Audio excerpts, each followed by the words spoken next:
love the 5 love languages. This is Sarah Kite, and I work in McMinn County for UT Extension. And we're going to talk about the 5 love languages this evening.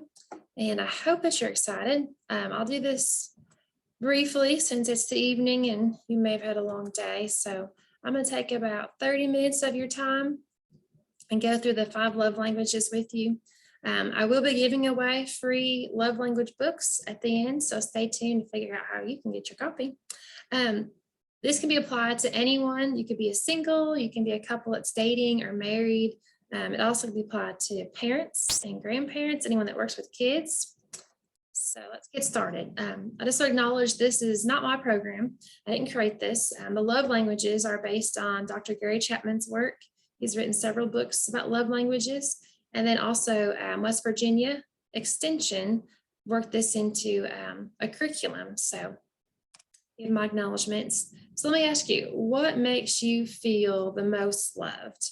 How do you know other people care about you? How do you know that you feel appreciated by others? Maybe even coworkers. So a little Cliff Note version, the 5 love languages. They're called languages because if I spoke Russian this entire presentation and after every slide I said I love you, would you know that I loved you by the end of this presentation? Probably not unless you spoke Russian. So if we don't speak the same languages, we don't understand each other. So if I'm trying to show you love and let you know I appreciate you, I need to be able to speak your language so that the message is received. So that's where the love language title comes from. There's 5 love languages that we all like to be loved by, but there's a top 1 and 2. We call them our primary and second love language that we need spoken to us every single day. So sometimes we don't feel appreciated or cared for by the people that should be loving us. So perhaps they're speaking to us in a language that we just don't understand. So learning your love language and learning other people's love languages really helps us feel more satisfied in our relationships. So here's how we want to be. This is a great, fulfilling relationship. You love me, I love you. But sometimes we often miss. We're trying to do our best to show love, but we're just missing. So love is a choice, and I need to love you the way you want to be loved. So that giving and receiving of affection. And when someone loves me the way I want to be loved, it's just natural for me to want to show you love in return. So it is a choice, but we need to know how to love that person. We need to ask them, we need to talk about it. These love languages, showing love helps us to improve our communication when we choose to do what matters to that person. It's a choice. So the big question is, what's your love language?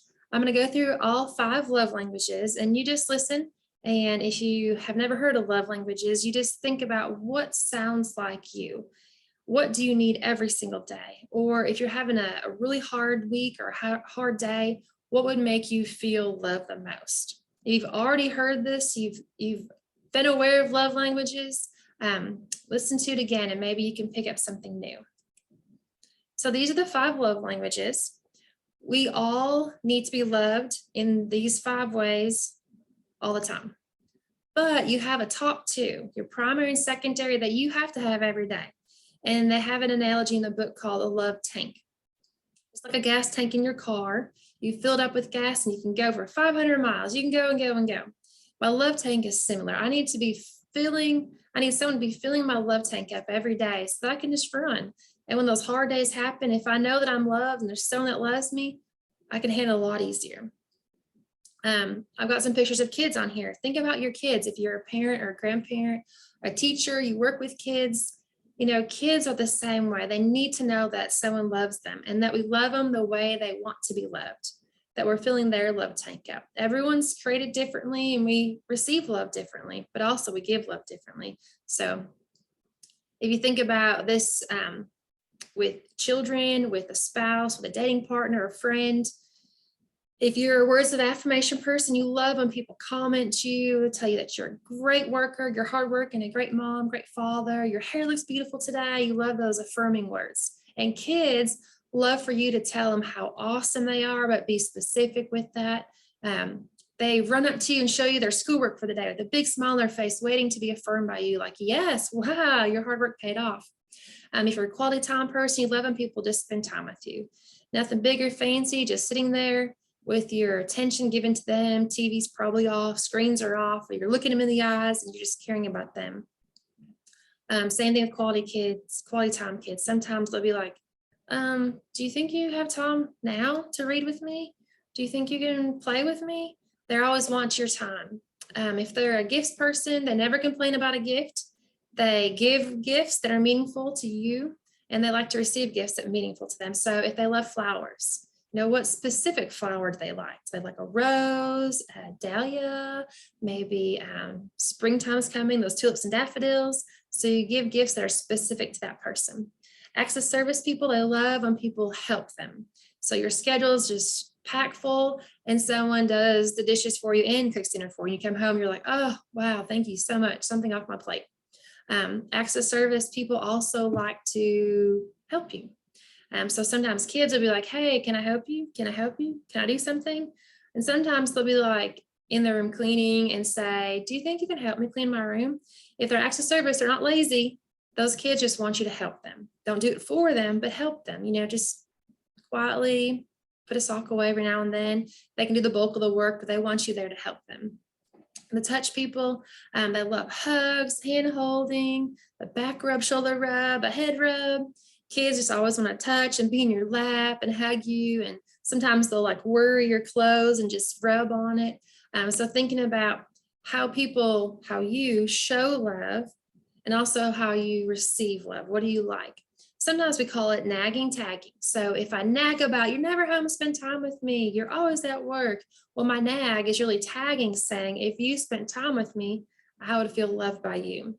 So if you're trying to figure out someone else's language, see what they complain about the most. That's a tag. If you did this, it would help me.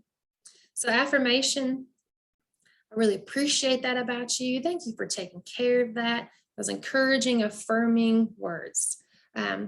So if you're working with someone like this, whether it's a spouse, maybe a kid, request rather than complaints or demands. Let them know how great they are with cleaning that bedroom, or wow, husband, thank you so much for changing my oil in a timely manner. I don't have to worry about it burning up my engine. So remember, affirmation, all these love languages, it's your choice. So make sure that you are kind of an investigator. And if they're an affirmation person, what does that mean? If they're older, like, you're in your 20s and you're dating, or your 50s and you're married, then you can ask them, how can I show you that I love you? What are 2 things I can do better? And listen to what they say. And that also is kind of a clue. If they're kids, you don't want to be like, hey, what can I do better to show you love? Because that might not come across as genuine. They might be just like, well, I'm your parent, so I need to love you. So with kids, just be an investigator and kind of watch their reaction. If you're spending time with them, or if you're giving them affirmation, how do they react to it? And how do they show you love? And of course, what do they complain about? What are they tagging? Quality time people, these are just some ideas of how you can show them love. It's your choice. What do you like to do? It's specific to that person. Gifts. These are thoughtful. These are specific. You can say, I was thinking of you and took joy in picking this out for you. Letting them know it's specific to them, not just as on sale, so I got it and it's still in its bag. That wouldn't be very loving. There's some more choices. We got Valentine's Day coming up. We all like gifts, even if it's not our primary or secondary love language. Acts of service. I love when my husband cooks for me and my kids cook for me. My kids love to wash my car. If they're acts of service, people like to say, how can I help you today? You're like, oh, I'm so glad you asked. My plate's so full. Those make acts of service people feel loved. Act of service is one of my love languages. I love when people help me. And I also am a servant. I love to help people. Touch, snuggling, foot rubs. And here's one for touch. It's called 6 by 6. Doing 6 6-second hugs a day. See if you can do that. 6 hugs a day that last for 6 seconds. It's a good way to show your love. There's some more ideas. So again, how do I know someone's love language? Observe how they express love to others. Listen for their requests, their tags, and their complaints. So a good activity is if you have someone that you're either married to or dating, write down the top 5 ways they can show you love. Just write them down and then exchange your papers. And then there's no question. You don't have to guess. You don't have to try to read between the lines. You want to be very transparent, because if you're dating somebody and you tell them how you want to be loved and they don't show you that love, well, then you have to ask yourself, is this how I want to spend the rest of my life? Is this the person I want to marry?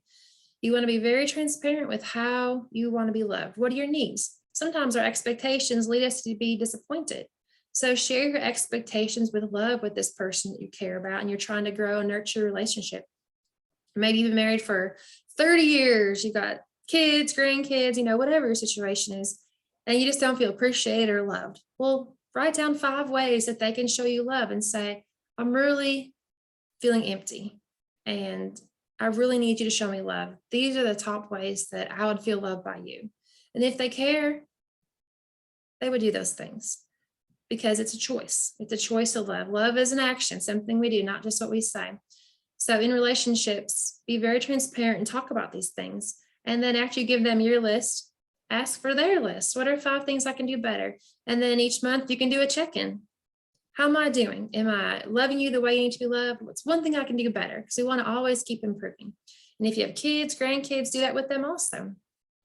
So love languages, it's not just with a romantic partner. It could be a coworker. You work with someone that's driving you crazy. Well, maybe they don't feel appreciated because they're an affirmation person and they get tons and tons of work and tons of demands and no one ever says thank you or great job, and they're feeling empty. So get to know people's love languages that are close to you and that you work with, that are in your household, maybe even a sports team. If you're a teacher, your students. Speaking someone's love language goes a long way to a good, healthy relationship. So sometimes couples struggle, but communicating love languages helps us to feel more love, which helps us feel more secure with a good foundation. Sometimes our emotions run too high and we do or say things that we didn't mean to. So be careful with those things. And I'm going to talk about the 4 styles of couple conflict. And this is from Dr. John Gottman. So on the left are different styles of conflict. There's criticism, contempt, defensiveness, and stonewalling. And then the next column just gives you an example of what that might look like. And then the third column is kind of what you would say or body language. So these are things that, I'm showing you love, we're doing love languages, but then I still do these things. I'm criticizing you. I'm like, oh, you never clean the dishes, or I'm just contempt. I'm attacking their sense, giving them insults, name calling, this body language, my tone of voice, the defensive feelings where you're just like, oh, it's not fair. The stonewalling, we just stop talking altogether. Not healthy. So these are kind of ways that you can work through that. If criticism's happening, use your I statements. When this happened, here's how I felt, and here's what I need you to do. Contempt, rewriting this inner script, replacing your thoughts of righteousness or innocence or victimization with thoughts of appreciation, responsibility. Those help to soothe and validate. The defensiveness, practice getting undefended, allowing your partner to have utterances to be what they really are, seeing it through their eyes. Sometimes we have to get the other person's perspective so we can really see the situation from your shoes and their shoes. Then stonewalling. Instead of stonewalling and just silent treatment, validate your partner. Let them know what makes sense and how you feel, and work through it by talking with the I messages, like in the criticism. So in a relationship, when we get out of balance, there's too much negativity, that's when our relationships really suffer. So there's this 5-to-1 ratio. So you want to have 5 positive experiences to every 1 negative. So if you have a bunch of negatives going on, you got to work towards getting more of a balance of more positives. You throw an insult out there, be like, I'm sorry. You're actually really good at changing my oil and washing the dishes and caring for our kids. And you're really good at cleaning the house. Try to think of the positives. Are they affirmation, time? What's their love language? And meet their needs. And sometimes when we start loving our partner, they start loving us back. We have to grow that relationship. So love languages really help to nourish our relationships so they can flourish. If you think about kids, it's really hard to correct them if I don't have a connection. If they don't feel loved by me, if they don't feel like I've earned their respect, it's really hard for me to correct them. and to help teach them and lead them and guide them. So it's important to have the connection. So with love languages, you feel a sense of greater connection, which translates to better communication. You have a better understanding of each other and want to understand their perspective.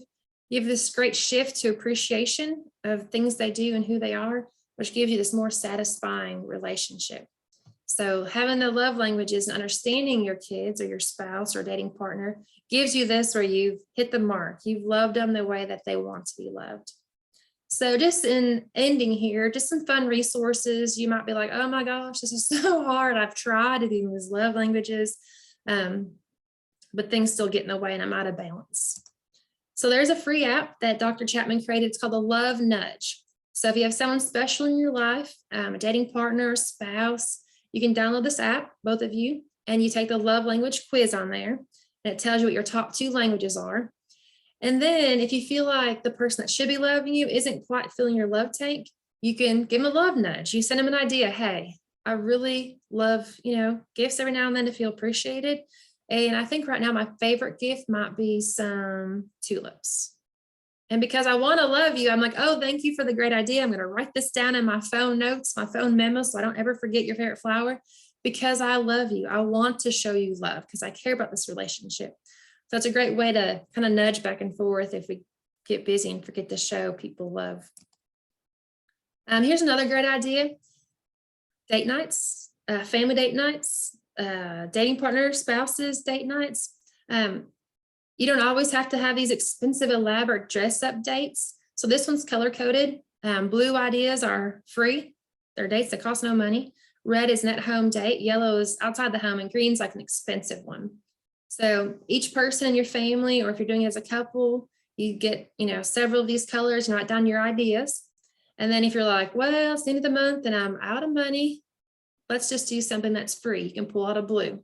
Or if you're like, well, let's not go out because our world has some high COVID numbers, let's do an at-home date, pull out a red. Springtime is coming, so you might want to dust off the winter blues and go outside, pick a yellow one. Or your tax return's coming, or it's your birthday, you got a little extra cash in your pocket, go for the green one. So that's just an idea, but having date nights with your spouse or a dating partner or your kids, that helps the connection, your relationship connections. Don't forget the date nights. This one's pretty interesting. You can just Google this. The bottom is the website. 52 ways to bond with your kids. So we know there's 52 weeks in a year. So this is just something you can do every week. You want to keep connecting and bonding with your kids all through their life, even if they're in high school and college or they're grown-ups. You always want to keep that bond, and you have to work at that bond. It doesn't just happen naturally because you're the parent or the grandparent. So these are just some great ideas. I'm not creative, so I have to rely on stuff like this to help me get ideas. It's a really good tool. And also conversations. You don't know your family, you don't know your kids or your spouse or your dating partner unless you talk about things other than the weather, or you just complaining because it was another bad day. But get to know them. What's your favorite cereal? What's your kid's favorite cereal? If you're a teacher, what's your class? What do they all like to eat for cereal? And then you answer these questions too. So what's your most embarrassing moment as a kid? They have probably tons of them because they're just silly. But what about you? Do you ever talk about when you've been embarrassed, as an adult, or maybe when you were a kid?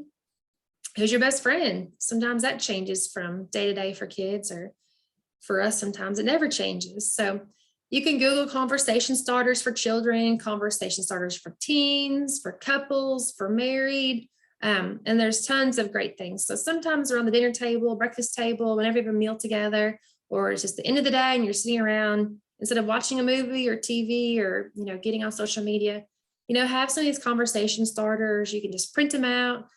We cut ours into little strips and put them in a bag. And then if we just are done talking about the day, if we can pull one out, and just really get to know each other, helps our connection. So here's all the resources. Gary Chapman's written several books. The 5 love language books are all the same love languages, but he just writes it in a way that helps the situation. So if you're in a situation where you're single, or you're raising teenagers or children, or even military families, if you're in the military and your love language is touch, how do you do that? You're not physically in the same part of the world, perhaps. So how would I show you quality time if you're not physically together and there is no FaceTime? So it's really helpful. There's also 5 love languages of apology. So how do we mend some of these broken relationships when we get out of balance and we lose our 5 to 1? And then there's also a workplace. On the screen is the 5lovelanguage.com website, and you can go and take the quiz. It's like 30 seconds. And then it can kind of help you understand what your top 2 love languages are. It scores all 5, so you kind of know where they rank. But it's a kind of a super fun quiz. And then, dun, dun, dun, I have these books that I would love to give away. I purchased these for parenting classes that I do, relationship classes that I have, love language workshops like this one that I'm doing, just so you can read them. You can, purchase them on your own, but this is my gift to you. Happy Valentine's Day. So I've got the 5 love languages for children and also one for teens. And then a new one for my collection is Loving Your Spouse and You Feel Like Walking Away.